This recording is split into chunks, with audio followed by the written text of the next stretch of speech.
Okay, you want to kick it off? I know you're so excited. No, I kicked off the last one. You should get to kick this one off.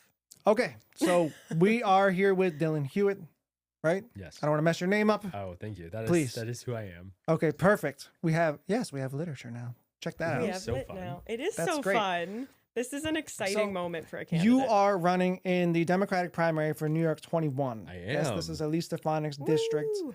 in upstate New York. And so tell us a little bit about yourself. Let's get a little bit into your background Yeah. and what made you decide you wanted Yeah. to run in this race at all. Yeah. Can I just say really quick, it is not Elise Stefanik's district. It is Oh, the yeah. district of the 15 counties that make up New York 21. And it is the people who live in the North Country from St. Lawrence County over to Clinton County, all the way down to parts of Saratoga County where I grew up in. Those are the people who that district belongs to, because Elise Stefanik has not shown up to have a town hall for 6 years. So Yes. But sure as don't hell worry, is not her district. She came around for the farewell oh, tour. okay. Yeah. Don't The worry. farewell tour. The hello and goodbye That's tour. nice. That's really great. The hello and goodbye.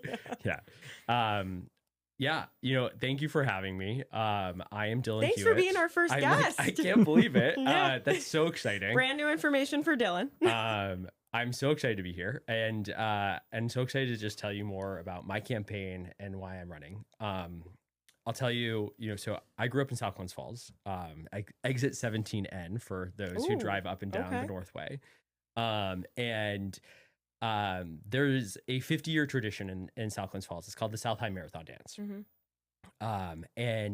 Every year for the last 50 years, our community has come together at our high school, and we have raised hundreds of thousands over the last 50 years, millions of dollars for families to afford healthcare, medical costs, their basic needs. Wow. Okay. And it's something that is televised on TVs down here, TV stations and in the news, and it's far reaching. Families from all across the capital region to families in the North Country can apply for money that our community raises every year, and it goes to folks who need the assistance to meet their healthcare costs or their medical care costs.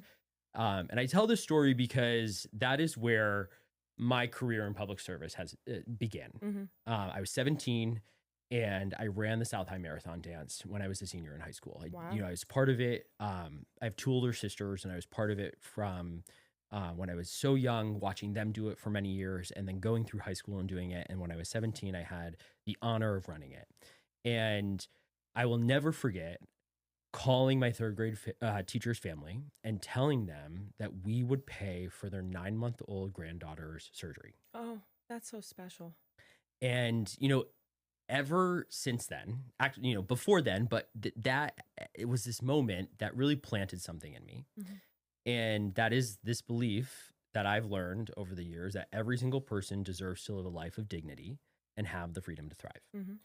And that is what has brought me into this race, that we are at a moment where the world's wealthiest have been handed the keys to our democracy and our economy, and they have squeezed our economy for every nickel and every dime on the backs of working people, where our families face rising costs, they face healthcare cuts, hospital closures, and they have been left behind time and again.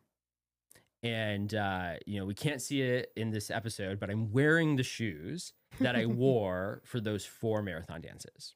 Oh my God, really? They've held up. They Excellent. have a few holes. Yeah, no, they're doing well. But they are part of my campaign because that is where this campaign began. And I kept these shoes with me every single year over the last, God, how many years? Since 2006, I got these. 2007, and I put them on my desk at the White House. And people would walk by and they say, "Why do you have a pair of shoes on your desk?" And I would tell them the story. Yeah. And I would tell them that I come from a community that knows when it's time to stand shoulder to shoulder, knows when it's time to rally for your people, to show up for your people. We're not a community that doesn't, come to town for 6 years and then decide to do a farewell tour on the way out.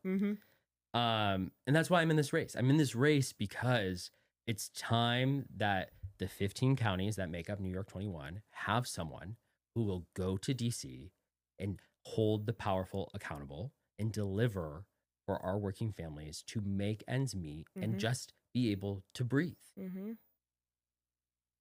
I think that's simple. I think that's pretty simple. Groundbreaking for Yes. some, simple for others. Yeah, I think that that's really a noble and straightforward reason to run. I think that makes a lot of sense. My question is, how do you think you will win? Right? Yeah. Because I think a lot of people ask the same question. I think that's an obvious question to ask. I think that makes sense. Yeah. It's a very conservative area, people think, right? And traditionally, conservatives have won that seat. So how do you think you can connect with people across the district to make your case and then to help them see that you're there to represent them and give them that power back? Yeah. Well, I'm running to first lower the cost of living. I drove for the last hour down here, and I opened my phone up before I came inside, and there were like 5 new tweets from this administration about 5 new tariffs that this administration is putting into place. Trucks, furniture, upholstery, pharmaceuticals, the oxygen we're breathing. feels like it. Yeah. Costs are up across the board. And those have real consequences for small business owners, for farmers, for parents, for seniors. What it means is that there are very clear winners and very clear losers in our economy right now. And it's very clear to me that the winners are big corporations, big monopolies, and billionaires. And that we are the ones who time and again have been left to pay the costs and left behind. This is a story about the powerful protecting the powerful. That's what it comes down to. It's the same reason why they don't want to release the Epstein files. Everything is connected. We can talk about, there's a through line between consolidation in markets to censorship to corruption. The powerful protecting the powerful. And I talk to folks about that everywhere I go. That we need someone who knows what's happening in this economy, who the winners and the losers are right now, and how we flip that script to make sure that we are the winners, and how to do that. I believe the way to do that is that you make billionaires pay their fair share. You break up big corporations to guarantee fair competition and fair markets. You reverse reckless tariffs so that we have fair trade. And you make life more affordable. Again, I was just talking this simple belief that every person deserves a life of dignity. That first and foremost, that means that you should be able to afford your life. Like you should be able to afford to raise a family, to start a family. And, if by the grace of God you can do that, you should be able to afford a home. And if by the grace of God you can do that, you should be able to afford childcare. There are just so many barriers. And I don't think that those are issues that are just affecting Democrats or Republicans or separately. Like those are issues that every single young person tells me about. Those are issues that I hear from seniors who are worried about their grandkids, parents, new parents. And those are the conversations I'm having. And that's why I know that this is our moment. This is not the moment for billionaires or for insiders and party bosses to choose who they want to run. It is a moment where someone can run and say, enough with the powerful protecting the powerful. You deserve to live your life with dignity. I mean, I couldn't have said it better myself. Well, I think that you're running in a very unique moment in that this is the first time in my adult life where you can really see people on the left and people on the right sharing that same part of the vision. Right? We can have conversations later about how we get to our ultimate goals, but I think the majority of people, particularly young people, agree that the millionaires and the billionaires and the corporations have too much power. You hear that a lot on the right and the left. You're not going to hear that from Elise Stefanik, right? But if you're going around the district and you're talking to people where the jobs have gone, like what has happened to local economies. I'm from Malone, New York. What happened to Aliside Hospital, right? Defunding and all of these things, and then tariffs and how that impacts going across the border. I think you're running in a moment where you could make those connections for people and you being a Democrat might not matter if you're able to connect on those things. Yeah. So what are you doing to get around the districts to get that Yeah. message to people? Yeah. You'll learn really fast, and tell me, if I'm talking too long, because I am a policy nerd. Like, I love to get in the weeds of this because, folks will say, all politics are local. Like, I think all politics are also personal. Right. Like, let's talk about Malone's hospital. Why it's like that. It's like that because of decades of disinvestment in our healthcare system. Yes. I not to interrupt you, but I have a pregnant friend. I was talking to her today. And I was saying, hey, where are you going to have the baby? She's due very soon. I said, you're going to have the baby at Aliside. It was my whole life. That's everybody ever had the baby at Aliside. She said, no, they got rid of the maternity ward. And I didn't know that. And I think that that's probably something that's happening around the district. So sorry. No. Don't apologize. But it's a great example of I've heard the same thing. I went up to the Franklin County Fair a few months ago at this point. And first, someone came up to me and they said, I'm a Republican, but Medicaid cuts are personal. My son's disabled. My neighbor's pregnant. I know that folks rely on Medicaid in this district. And I said, well, did you know that 43% of this district is enrolled in Medicaid or CHIP? And they said, no. And I said, that's nearly 1 in 2 people in New York 21. Nearly half of our district relies on Medicaid or CHIP. CHIP is the Children's Health Insurance Program. So what we're talking about are disabled people, pregnant people, children. Like, this is, these aren't just like hypotheticals. And not these to are real people. interrupt These are real again, people. but I'm a veteran, right? So there was a point when I just got out of the military that there was a VA clinic in Malone. Yeah. It was contracted through somebody, but it was a VA clinic. That's gone. Yeah. Like, that doesn't exist there either.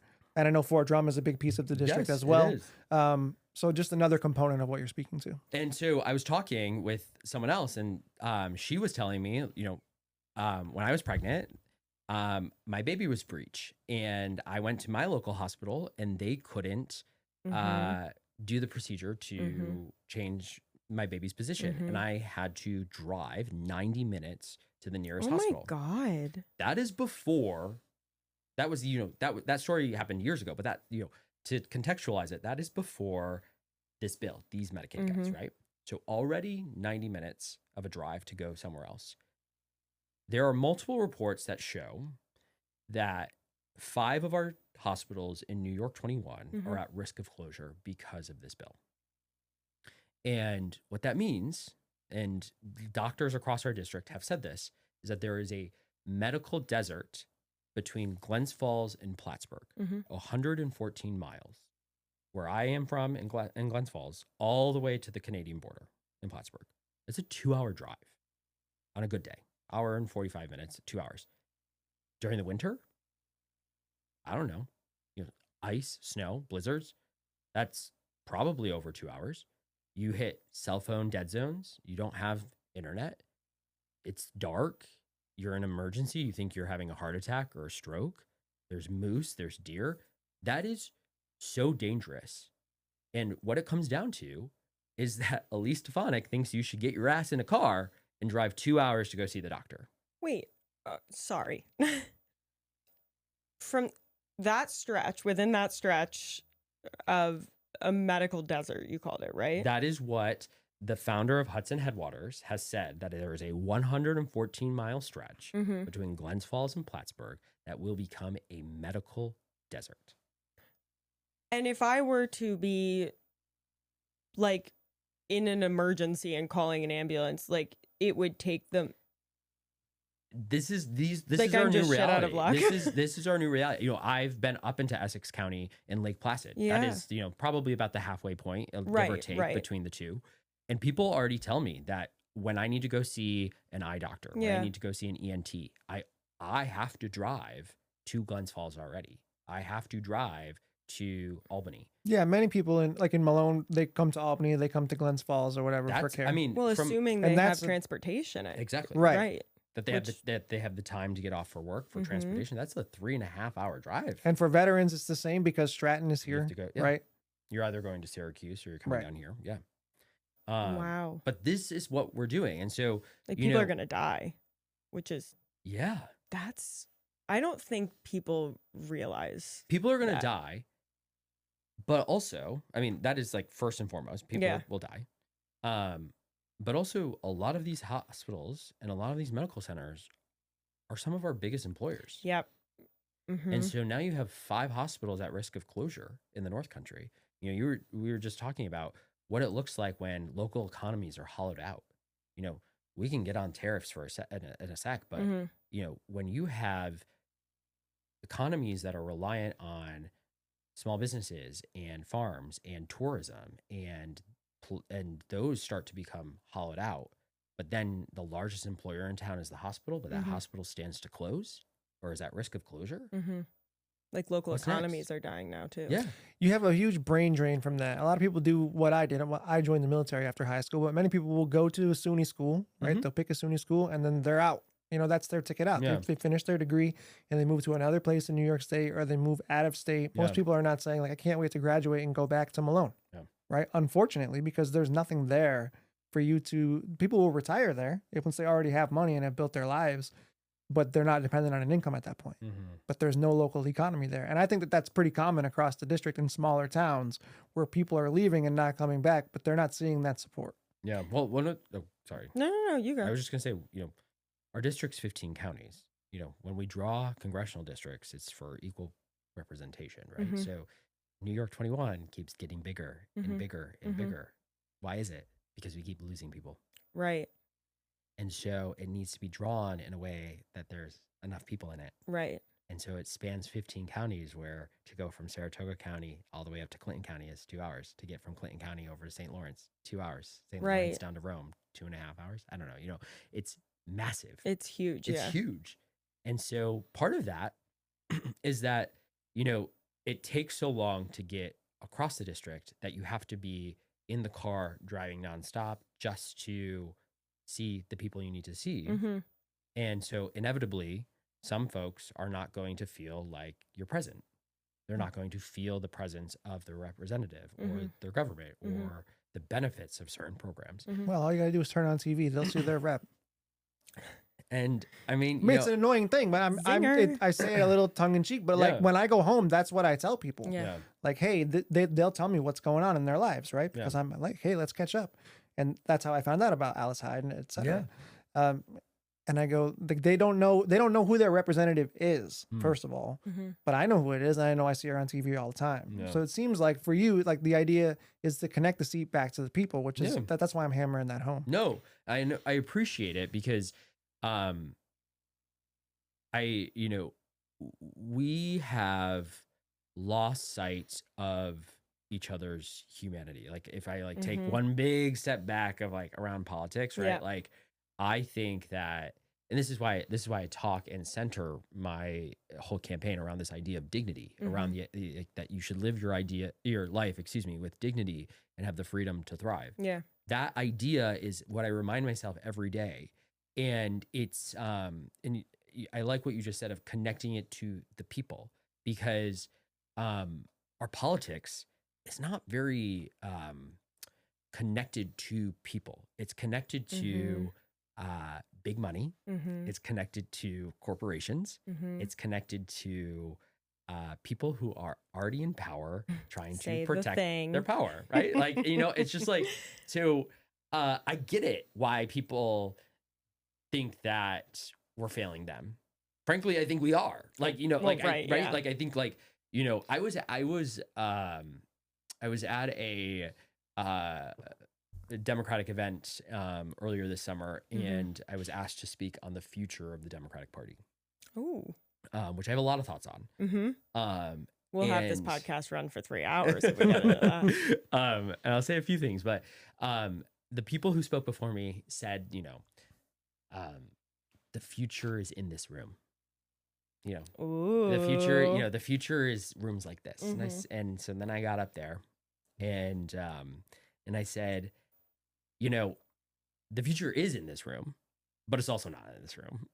And I said, because the ticket to entry was minimum $50. And ooh, I was going to say something else, but I like that. Yeah. That there are people who can't afford that, but they're the future. There are people who thought, why even bother about going because they're not going to listen to my ideas. There's people who have felt like they have been ignored for so long. Mm. There are people who didn't even know it was happening because we haven't even put in the work to organize to get them to know about it happening, right? So, there's so many things. I'm like, but they're also the future of the Democratic Party. And we can't forget that. Yeah. And so that is why, I keep going back to this idea of like, at the core of my campaign are the people. And that is the conversation that I have had across this district of it. It's about time someone stops protecting the powerful. So I have a question, clarifying point. Go for it. Potentially controversial statement. Oh no. I wouldn't do that to you. So I liked what you said about like the future is in this room, sure. Yeah. It's also not. Yeah. And something that I talk about a lot and that we just talked about is the fact that like government on all levels, we were having the conversation around local government. Oh, I think I did this spiel for you too. But like it's so inaccessible in language. It's so inaccessible in like the way we, meaning like the policy nerds, no offense. No, none taken. Sorry. But like the party leadership, like it is just like the way everything about it feels inaccessible to, I think, the average person. Yeah. And the best example I can think of is like, I mean, on a more national level, like you caught yourself, but when you were talking about CHIP and you kept saying the acronym and then you stopped and you said what it is, like, I think Democrats tend to do that more, where we are so policy oriented. We love the weeds. We are like living in the weeds. Yeah. And I think it's because like we do the work and believe so sincerely in the solution we're presenting that we want to explain why. Like we want you to understand too why this is beneficial. And honorable effort. Also, I think we lose people. And so it's interesting that you mentioned that you are a bit of a policy nerd and you love to get in the weeds. And also you're making the connection that like a lot of the stuff is inaccessible. So as you're traveling across these 15 counties, you're having conversations with people. I'm sure you're running into folks from all different lived experiences who are engaging in all different ways. How are you having those conversations in a way that like ensures that not only do they get to like engage in a meaningful way and like an intentional way, but also that like it's not more of the talking at you, not talking with you scenario? Yeah. I definitely agree with you that so much about what we talk about is inaccessible. But I actually would say that inaccessible might not be, in my head, there's a better word. Okay. It's that we're talking about things that aren't tangible. Ooh, okay. Interesting. I'm willing to entertain this. And so that, we do investments, we do long-term planning. And the reality is that costs are high right now. Right. That, the reality in New York 21 is that 2/3 of our families can't find affordable childcare. There's bipartisan data out recently that shows that over 2/3 of our district cannot find childcare within a 10-mile radius. That's like absolutely insane to me. And that has nothing to do with price. Not to speak to price, Truly. like that's on top of that. But, to go back to the idea of local economies getting hollowed out, right? So if you can't afford childcare, then you are out of the workforce and then you are not part of the local economy. And then those jobs don't get filled and then they get placed elsewhere. And then it's this vicious cycle, right? Or you don't have a job to afford the transportation or to afford the childcare, but you need the childcare to get to the job. Yep. And on top of that, we can talk about housing costs. But I like if we really want to get if crazy. we really want to keep going. But I think that the reality is that we talk about things that are not in our daily lives. Yeah. And And that is my focus on this campaign. My focus is that tariffs are driving up the costs of your groceries. That national grid is spiking utility costs for our utility bills. That Medicaid cuts mean that hospitals are going to close in your communities, but it also means that people are pushed to the ERs in other hospitals. That means that private insurers are also raising their costs. That the Affordable Care Act premium tax credit expirations mean that the marketplace is about to see 20%, 30%, 40% increases. Everyone across the board, like I want to say that really clearly, everyone across the board is getting hammered with higher costs because Elise Stefanik said that she's proud to be the deciding vote to pass tax giveaways to billionaires and pass the Republican bill. And so that means that she said it in her words, that she was the deciding vote to do that. Not just the deciding vote, she was proud to be it. And the result is that everyone will see higher costs. People will lose coverage. People will see higher healthcare premiums, healthcare costs across the board. Our groceries are going up because of tariffs, because of disinvestment in our communities, because we are hammering small businesses and farmers, and our utility costs are going up. And there's no relief. And the relief is what? For billionaires. Right.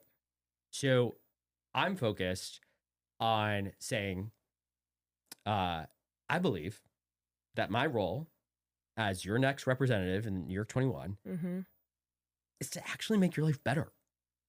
Ooh, And wouldn't that be nice? Again, where's the camera? Like, I'm like, you Stare into deserve it. to live a life with dignity and have the freedom to thrive. I just don't think it's that crazy.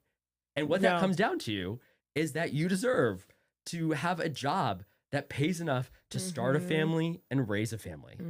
You deserve to have health care. Like, come on. It's 2025. What are we doing? Yeah. And we solved it sort of, kind of. We started to, we like tried to at least, and now we're just jumping on back. I'm like, I went to an event and I talked, again, I went to an event, a Democratic event, and I like looked around and I was like, I think I'm the youngest person here. Oof. And then I saw some folks and I went over and I was like, is this the kids table? Yeah, like and pull up a chair. Yeah. And they were like, yeah. And I was like, okay, I found my people. And I said, this is before I was in this race. And I just said, like, if you could fix something right now, like, what would you fix? And every single one of them said to me, we can't afford to live or stay in the communities we grew up in. Wow. And they had, they pointed to housing and childcare. What are we doing? We cannot afford homes.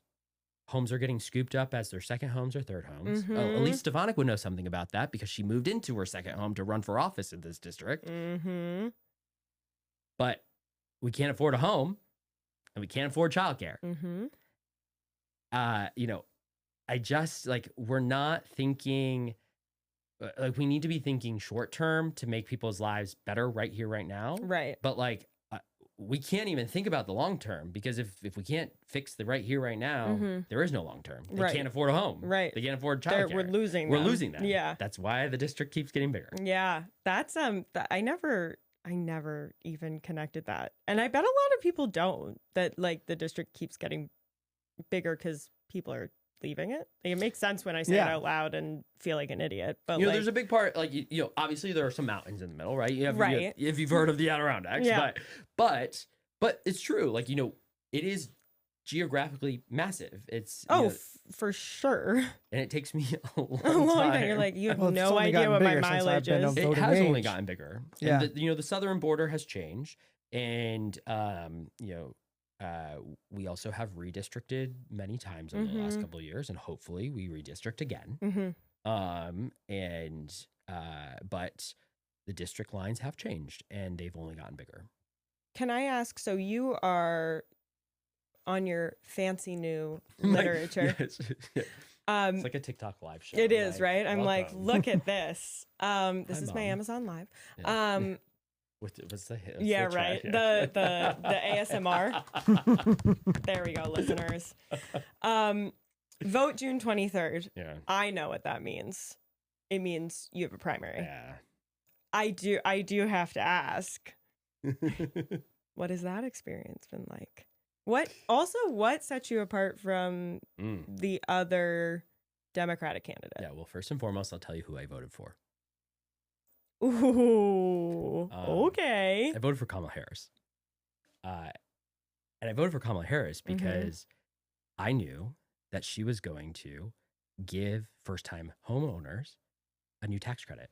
I knew that she was going to expand the small business tax credit for entrepreneurs so that they were able to start a small business in communities like ours where our local economies rely on small businesses. I knew that she was going to expand the child tax credit back to the American Rescue Plan that gave parents $3,600 for every child. I want to like pause on that for a sec. Yeah. You know, let's talk about the here and now in like people's lives. The child tax credit, which I've worked on for a lot in my career, gave parents a monthly check for their child.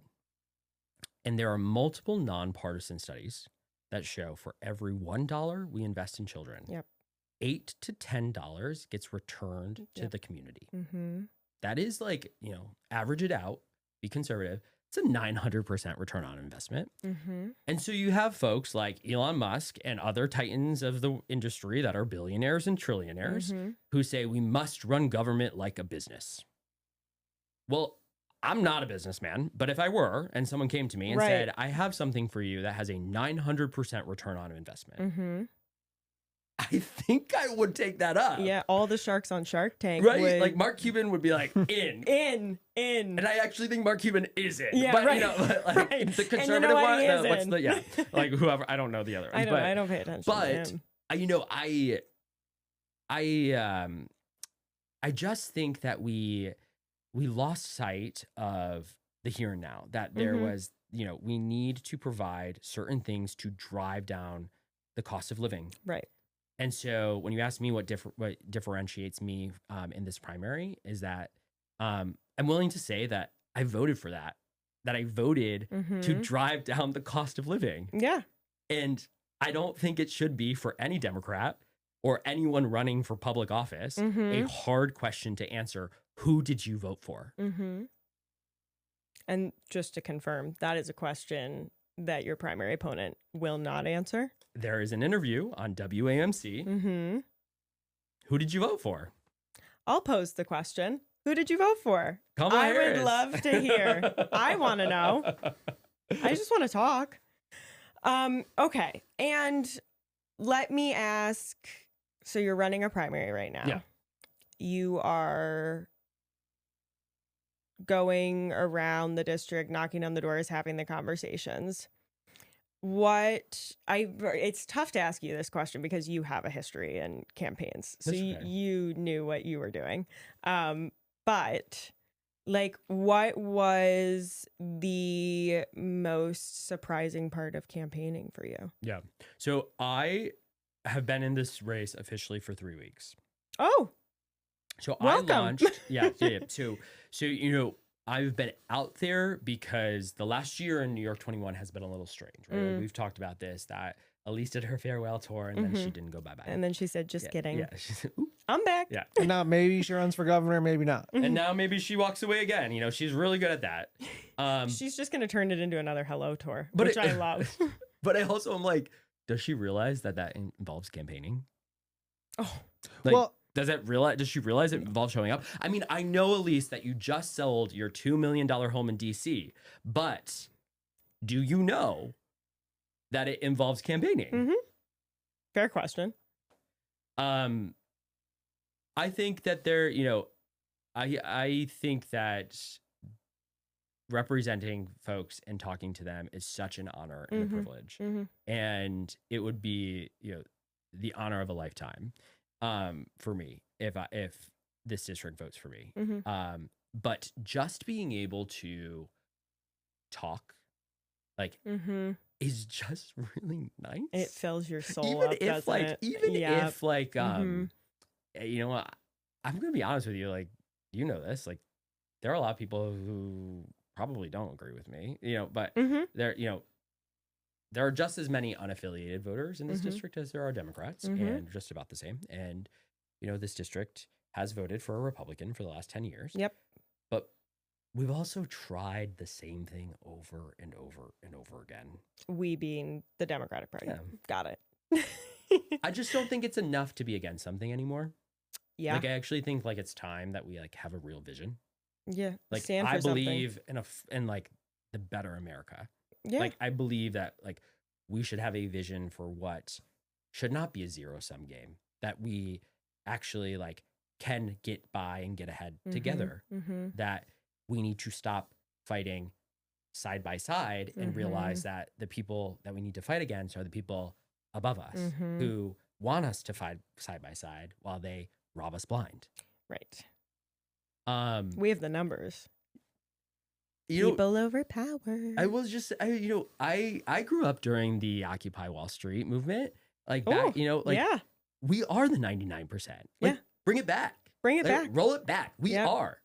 We Yeah. are. And if we stopped tomorrow, they would not know what to do. No. And so what they would know to do is that they would know that they still had to block the Epstein files, that they know that they have to still rig the economy to get their tax giveaways.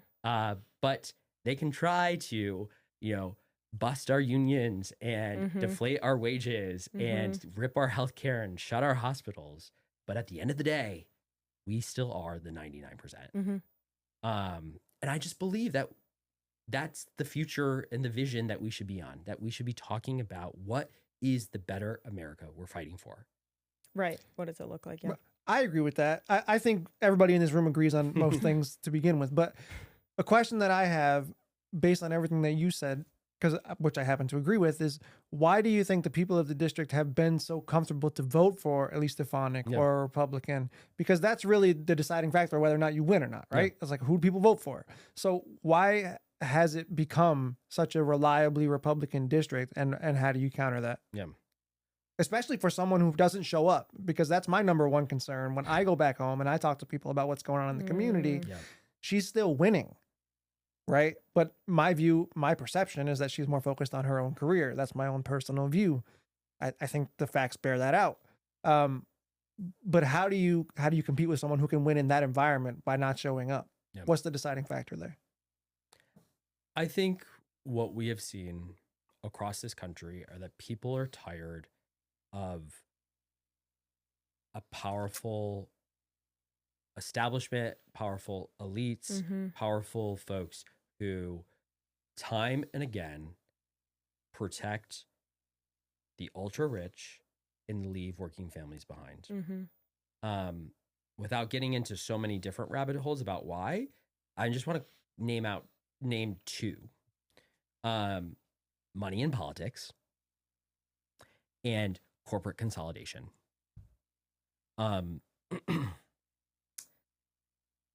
Elise's like big funders back in 2014 were Paul Singer and like Peter Thiel, who are still the billionaires today, like behind Project 2025 and manipulating our economy.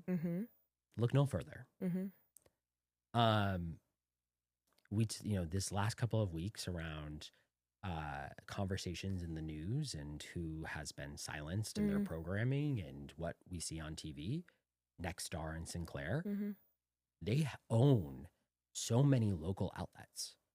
There's this great clip from 2018. I don't know if either of you have seen it, about Sinclair Media, where like they've packaged the talking points and have shipped it out to all local news stations, and it just runs it back over and over again. And it's like multiple news stations, like dozens, if not hundreds across the country, who have said the same thing over and over and over again.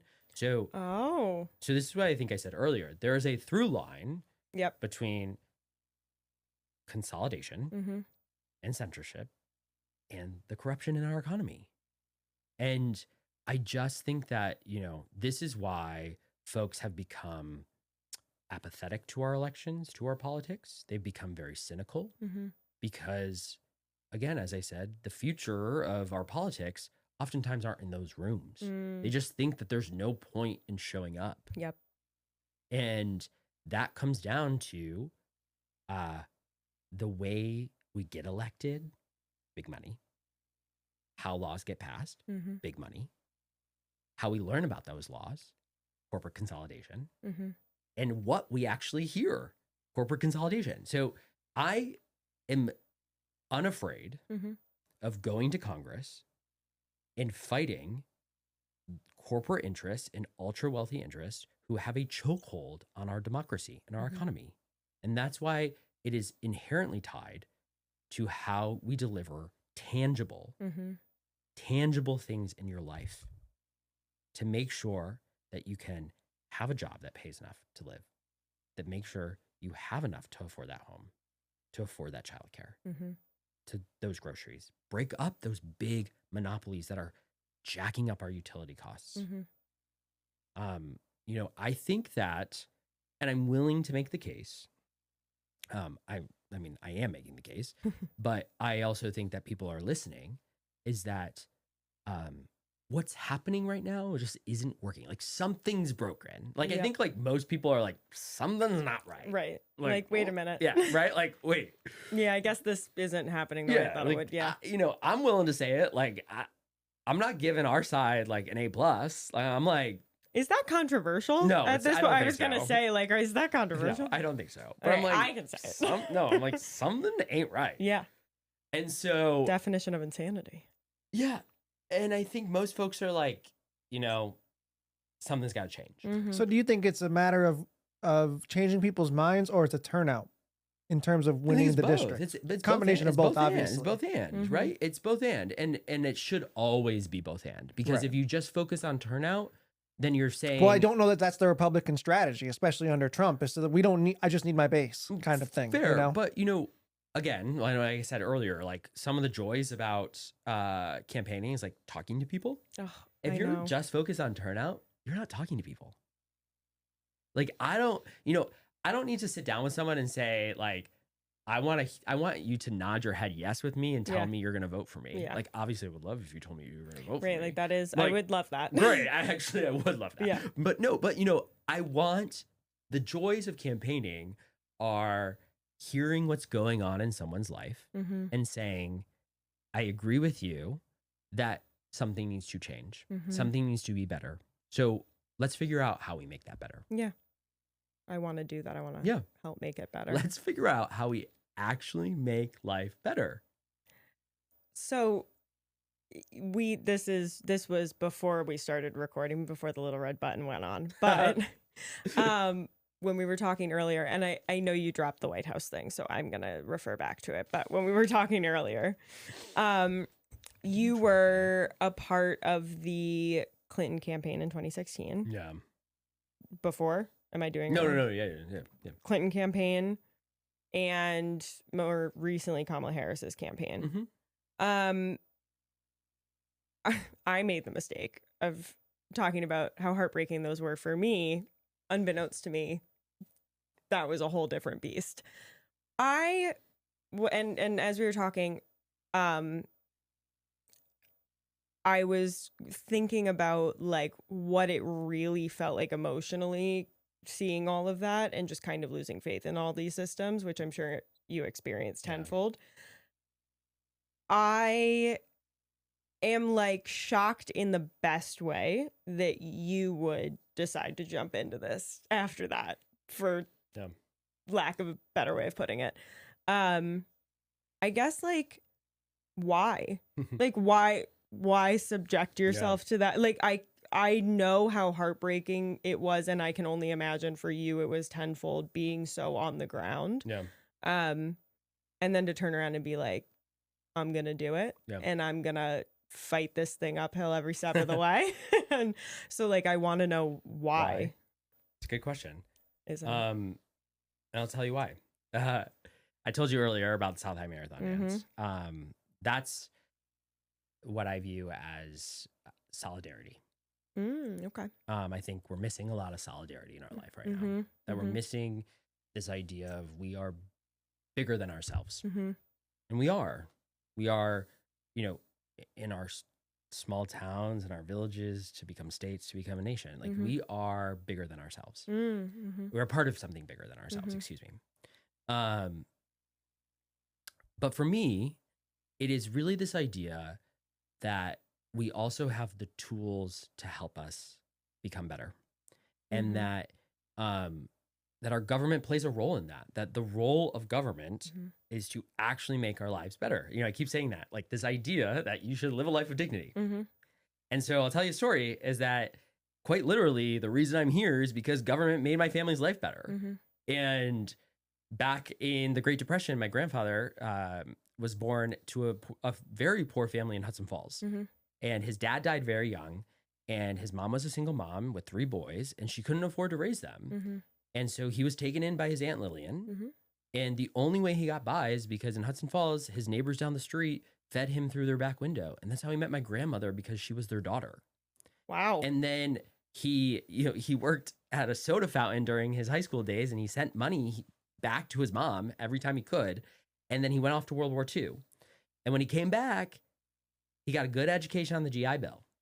He went to Skidmore. Mhm. He had a pathway to homeownership. He got a career as a public school teacher over in Hadley, Luzerne, where he was for 40 years. A Wow. middle class salary that was enough to raise a family. And Right. like that's that simple idea that your job should pay enough to be able to start a family, raise it, and Mhm. afford to live in the community that you grew up in. Mhm. Groundbreaking. And that is my story. Mhm. My family has been in the North Country in New York 21 for 7 generations. We have bopped around, but you know, my family has been here for nearly 200 years. And the most immediate thing that I can remember is my grandfather would tell us that we deserved the fair shot that he got. And that was so instrumental to the way our family was formed in service and in commitment Mhm. and resilience and Mhm. grit and in faith. Mhm. And, you know, faith is very personal to me for many different reasons, but a lot of what I talk about on this campaign, which is why I go back to your questions of, you know, how will folks, is it changing minds, or is it turnout, or, you know, breaking down the inaccessible? I grew up in the pews of St. Michael's in South Glens Falls. And Father Nugent would talk out of the book of Isaiah, and he would say, the book of Isaiah calls us to be the repairers of the breach. And so when I say that we are part of something bigger than ourselves, that we are missing that solidarity, when we are missing is that the joys of campaigning are being able to go talk to people regardless of whether or not they agree with me, is because we put that screen away and we go repair the breach. Yeah.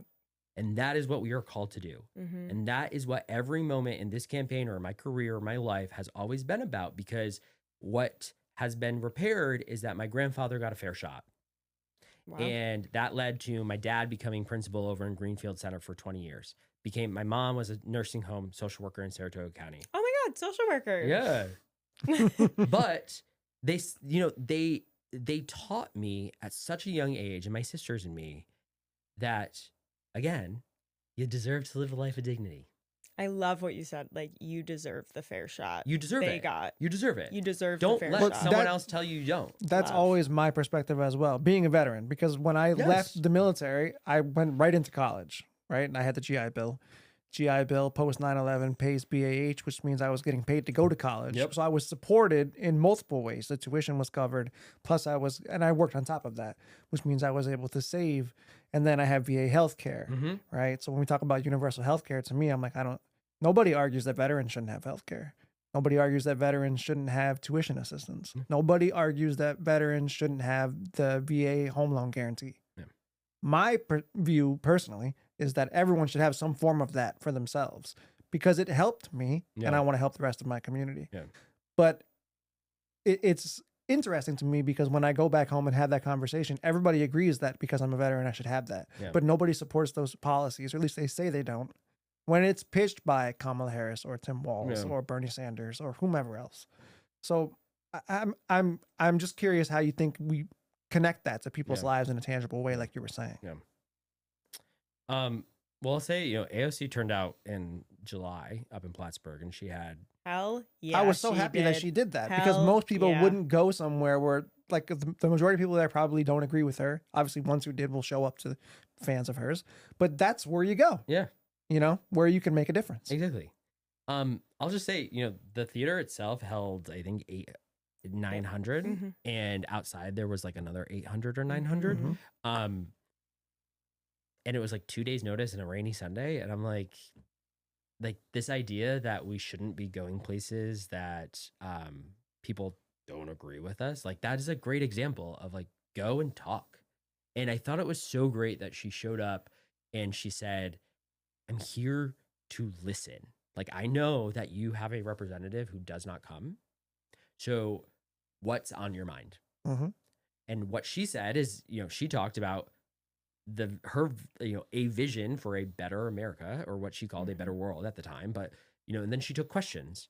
And for the most part, I think everyone asked the same thing of healthcare cuts are coming down. What does this mean for us? Or this hospital, my hospital doesn't have a maternity ward. What does this mean for us now that these Medicaid cuts are coming? I think that, my approach is, this is a campaign that is about working people of working people. That this is not a campaign that is willing to sit pretty and wait for my consultant or my poll to test something so I can tell you that I'm fighting for kitchen table issues. Please. But if you don't do that, how will you connect with young men? Watch me work out. Yeah. But, right? He's on a podcast. What are you talking about? Right? Like, I think that we are really talking past each other so much, but at the end of the day, there are very specific things that show up in people's lives every day. A paycheck, a bill, The bill your comes more home. often. Yeah, the bills come more often than paychecks.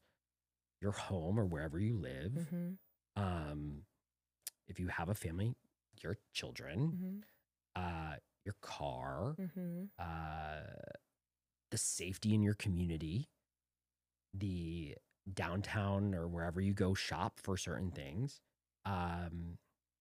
And I just think that that's what we should be focused on. We should be focused on making sure you have a paycheck that pays enough, that you should have childcare that's affordable, a home that you can quite literally afford to live in. That you shouldn't have to worry about checking your bank account before you walk into a doctor's office. Oh, that's a good one. Yeah. I just, that's happening. Or the grocery store. People are checking their Right. bank account. Exactly. The grocery store. Or the pay Ordering later. Chipotle on Affirm. Yes. Or whatever, Klarna. Yeah. Yeah. Yeah. And then, those debts are racking up and people are struggling. And I want to take a moment to say why they're struggling, because we haven't gotten there yet. And you said earlier I dropped the White House thing. I'll drop it again. No, I'm joking. But I would just like Elise it'd be Stefanik, the first thing I told people about me. Elise Stefanik, I worked at the White House. Yeah, hell yeah. She worked for George W. Bush, though. Tariffs right now across the board are driving up costs in ways that I couldn't imagine as a trade official. But there are clear winners and losers in this fight. And what I remind folks is that on April 2nd, this administration said it was Liberation Day. The stock market yo-yoed up and down. When it was at its lowest, a week later, I think it was April 9th, the president posted that now was a good time to buy stocks. And the world's wealthiest scooped up the market at the low, rode that wave up to the high, because 90 minutes later after he posted that, he dropped the pause. And so the market rebounded. And we learned after the fact that the world's wealthiest made $304 billion in one day. That is the largest one-day haul in history. Wow. And Trump bragged about that in the Oval Office with, I think it was Morgan Stanley or whoever was there with him. I don't know. And then we found The out, CEO that was there with him. yes, then we found out that there were certain members of Congress who traded stocks and got rich off our backs. And then tariffs go to the courts, and the courts say, well, if we reverse them, the businesses get the refund. What about the parents? What about the seniors who have their 401ks and lost that savings? What about the veterans or the small business owners who have lost consumers because of higher prices, who have had to lay off workers? They don't get refunds.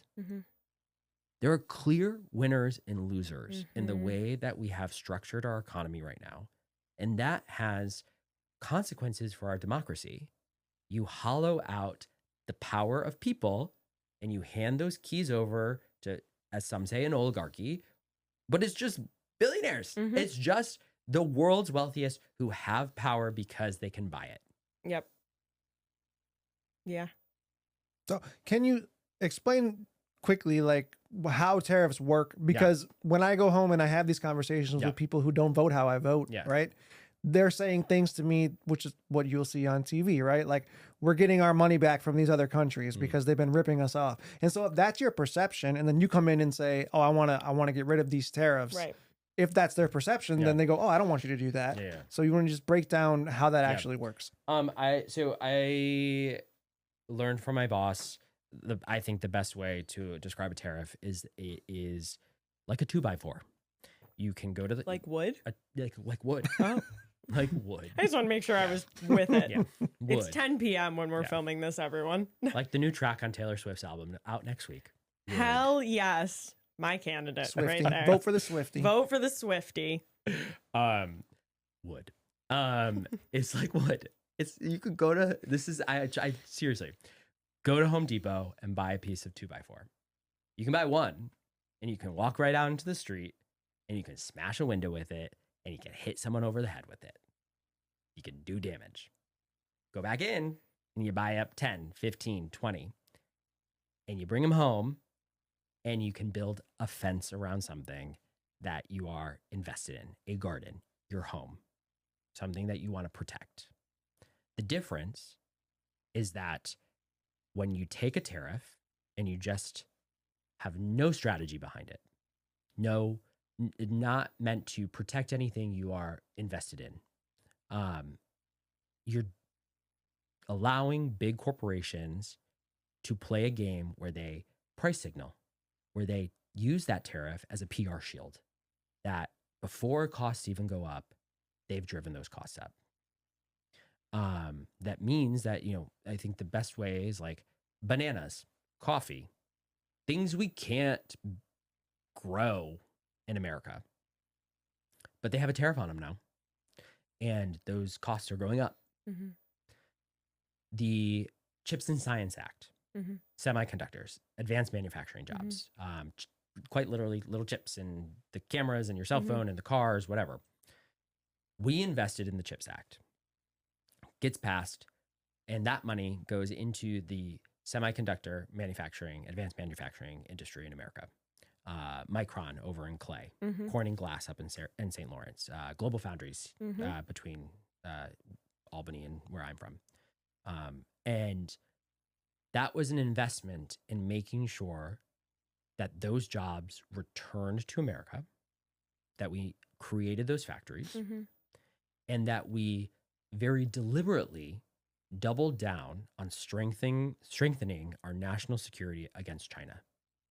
And we used tariffs in that instance to protect those investments. That's where the difference is. That right now we're not investing in industry. We're not investing in workers. And so instead, we're slapping people over the head with a 2x4. We're not using it to build a fence around something to protect it. And the results of that are a few things. One, the economy goes up and down, and you have clear winners and losers. But two, workers pay the price. Because when you have our district, my district, where our economies are small businesses and farms, you have retaliation against farmers. We're seeing that right now. We're seeing that China has squeezed out soybean farmers in the market, and we are losing out on billions of dollars in sales across the country. At the highest point of soybean sales are right about now, marketing soybeans, and we are losing. Our soybean farmers are losing billions of dollars. But also, you've got small businesses who rely on cross-border commerce. So I'll take one example really fast is a brewery that is in my hometown. And I talked to them a few months ago, I guess at this point, we had this conversation when we were first talking about tariffs. And they said, we rely on Canada for aluminum. We rely on Canada for hops, for lumber, for other things. And those prices are going up. And so now the question in front of us is, do we raise prices on consumers and stand to sell fewer, lose customers? Or do we have to lay off our workers because our balance sheets will be tighter because of these costs? And what I tell folks is that every family deserves the stability in the economy without that tariffs does not bring. That without tariffs, we would have stability for a family to know where they get their groceries and how they afford them. Without tariffs, these tariffs, every small business would have the security in their supply chain. A small business does not have the same luxury that a big multinational corporation has to be able to price signal and use tariffs as a PR shield, or to just flip the switch overnight and find where cheaper goods are. It takes weeks for someone, months even, to figure out where do I get all of the things I need to make sure that I'm not losing productivity. Right. And if you're losing productivity, you're losing goods, you're losing sales, you're losing customers, and then you're going to have to lay off workers again. Right. And so our workers, it's just like it's like a race to the bottom all over again. Like we are just selling out workers over and over again. Yeah. And workers are parents. They're grandparents. They're veterans. They might also own a small business on the side, but they're not billionaires. And that's what it keeps coming back to, that there are clear winners and losers in this. And that is what these tariffs, very differently when we look at industrial policy or manufacturing jobs and how we should invest in workers in industries here to protect them from competition from unfair competition across the globe. Great. I want to buy American. I want to build American.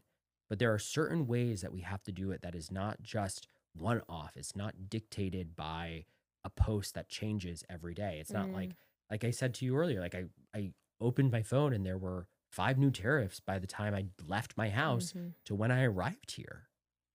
And they go into effect October 1st. God knows if only they will. You know, the day before October 1st, there might be a pause. And that's that fluctuation, that uncertainty really has deep consequences in public trust. You know, you talk about folks who like might not agree with me. Let's come back to the idea of public trust. When you have leaders who flip on a dime and then the winners in that are always the ultra rich over and over and over again, I don't trust them. Yep. Why would you? Why would I? I get it. Well, that's all very heavy is where I'm going to start. And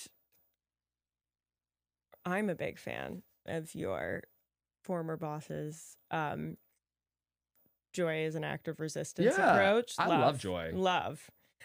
And I think so much of this is heavy. Like it is heavy because look where we're at, right?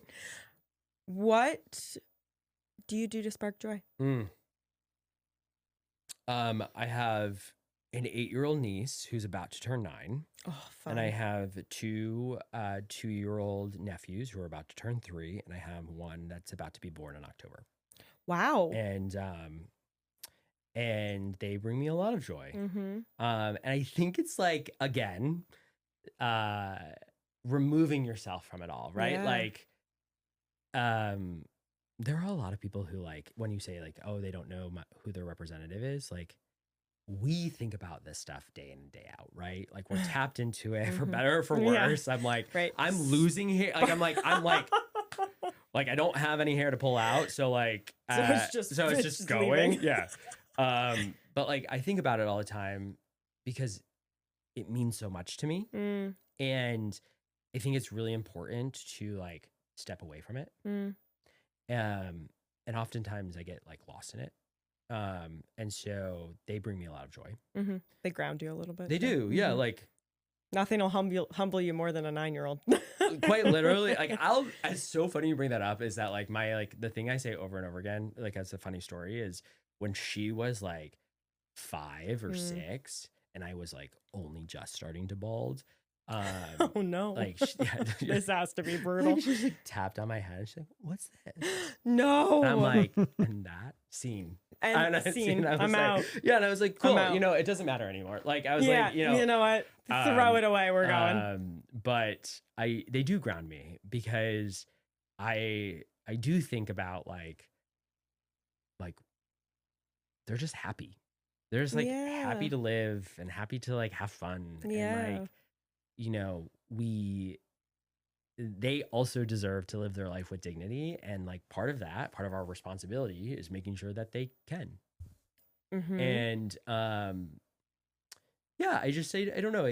There's a lot about like, I like to just like, I talk to my 8-year-old niece about this sometimes where it's like, you know, like, I love her. Does she want to come on the podcast? She probably does. This is like such a off topic of politics. So she's really obsessed with Labubus right now. What are those? Can somebody tell me? I don't know. I see all the videos on TikTok. You don't know what it is either? Baby. I'll tell you. I'm like watch this. Like, are they stuffed animals? They're like it's like a Beanie Baby. That's the best way I can. You're too young for Beanie Babies. Are you? I think I might have missed the They're tiny stuffed animals. The little ones, right? Like the McDonald's Happy Meal ones are the little ones. Like, well, no, they're not Cabbage Patch Kids. No. I'm the weird generation in between Labubus and whatever the hell we're talking about. She would love to tell you all about them. I was FaceTiming her before I came here. This is why. Like, this is why it's on top of mind for screw me. my Labubu education. No. So her birthday is just around the corner, and we sent a box. So we sent a box of Labubus. And so I was FaceTiming earlier, and she was like, "The box is here," and I said, "Well, you're not allowed to open it until your birthday." Oh, just kidding. You're a jerk. And she's like, okay. And then she calls me back. Box is open. Of course it is. And I was like, wait, what? I think it's honorable she called you back and like informed you. You know, she could have just like, gone with in the loop. Yeah. Anyways, so that's what we talk about a lot right now. Labubus. Yeah. That's nice. That's good. We need more of that. We need more of the sparkling joy. No hospital for you. Ain't that the damn truth? Yep. Labubus. That's my Pokemon go to the polls joke. It should be.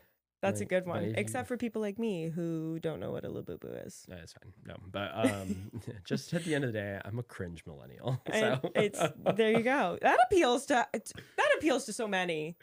You know? Yeah. I like to think I'm Gen Z. I don't know what I'm 90. I'm not. No, I'm 97. So what am I? Nobody knows. Well, I'm apparently too young to run for office, so it doesn't matter what I am. I know we're coming to the end of our time, Tyler. I know, I'm like, shut up. I could talk all night. We've gotten into the Labubu phase of the podcast. He's like, we're done. Where are all the young people? Where are the young people? I have to ask it. Where they at? Where you at? Where are all the young people? We're Put right down the Labubus. I know, we're right here. And should we contextualize that for the people listening who weren't here before we? Right. So just for context, we were shooting the shit before this, and one of the things that was a theme when I ran for county legislature was that I should wait my turn. Yes. I Why did I have the audacity to run? Don't let it discourage you. Don't let it discourage you. But we need more young it'd be really people. weird when they would be like, don't let it discourage you. So like, appreciate the energy. We need more young people. Also, like, what the hell do you think you're doing? How dare you? How dare you? How dare you think you can do this? So I'll ask you, where are all the young people? Yeah. We need more young people. Where are they? Yeah. Well, I don't blame them for not being here when people say to them, wait your turn. It's not your time. You're too young. You don't have the wisdom to run because you don't have a wife and kids. You don't have the experience. You worked in the friggin' White House. Here's what I'll say. When someone told me that I was too young to jump into this race, I said, not once when I was on Air Force Two or went to the North Korean border with the Vice President of the United States, or when I sat in a skiff and held classified material, or when I had to go through a background check to get my top secret clearance, did anyone have issue with me being 33 years old? It's a hard argument. So what is the issue? And there was no answer. But what I'll say is that there is a lot of talk about Democrats needing to have its own Tea Party. I don't think we should. And I'm going to tell you why. Because the Tea Party was a billionaire-backed obstructionist movement. The world's wealthiest got the keys to the government and shut it down and eroded our trust in government and cut our services. And it led us exactly to where we are right now. I was going to say, that sounds familiar. Jesus. Okay. So we, again, there's a through line here. And that is why we are in this moment. It's why we are in this moment that we can have someone like Elise Stefanik say she's proud that she was the deciding vote to cut your healthcare, to take healthcare away from kids and pregnant women and people with disabilities, and shut our hospitals and jack up our utility costs and jack up our healthcare premiums and give it all away to billionaires. Okay, we can draw that line right back to the Tea Party. And that's why I say we don't need a Tea Party. We need a guarantee party. We need to guarantee income, that your job pays enough to raise a family. We need to guarantee housing so that you can stay in the communities that you love and grew up in. We need to guarantee childcare and strong public schools. And we need to guarantee fair competition. That, in markets like ours, where there are family farms and small businesses, they're getting squeezed out by big monopolies. And that corporate consolidation is that through line right back to the corruption. And so that is what I am in this race for, to say a new generation of leadership is here and we are ready to lead. We are willing and able and ready. And we are capable. And we're not too young. And we're not too young. Yep. But most importantly, we are ready to guarantee your life of dignity. We're not protecting the powerful. We're not going to be Elise Stefanik and block the release of the Epstein files. We're not going to hand out billions of dollars to in tax giveaways to big corporations and billionaires. We're going to guarantee that your life's actually better. Like, again, it's 2025. Yeah. Life should be good. And I just want to make it better. So thank you for having me. Yeah, thank you for joining us. Yes, thank you for being here. Yeah, this is great. This is fun. I know. We have a good time on here.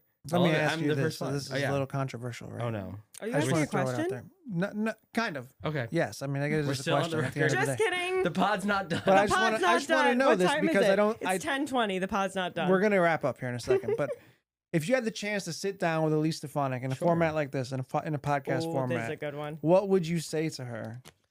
Welcome home. Yeah.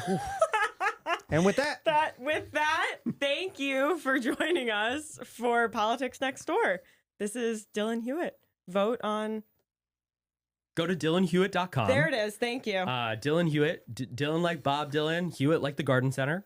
yes, And where can people find you on social media? There How it can they is. Thank support? you. Wow, guys, look at you. Episode 2, and we're nailing it. Okay, DylanHewitt.com. I'm on all socials. Hewitt for Congress on Facebook, TikTok, and Instagram, and then Hewitt Dylan on Twitter or X. But but go check me out and sign up for updates on my website. And if you agree with something I said, or you want to be part of this movement, chip in $5, $10. It goes a long way. End of quarter is on Tuesday. Big money in this in our politics all comes down to how we counter that with a people-powered movement. So I appreciate any support, and that's how we build it, because this is our moment, you guys. It is. It's ours. It's not theirs. I love it. All Dylan, right. thank you. Thank you very much. Thank you. you.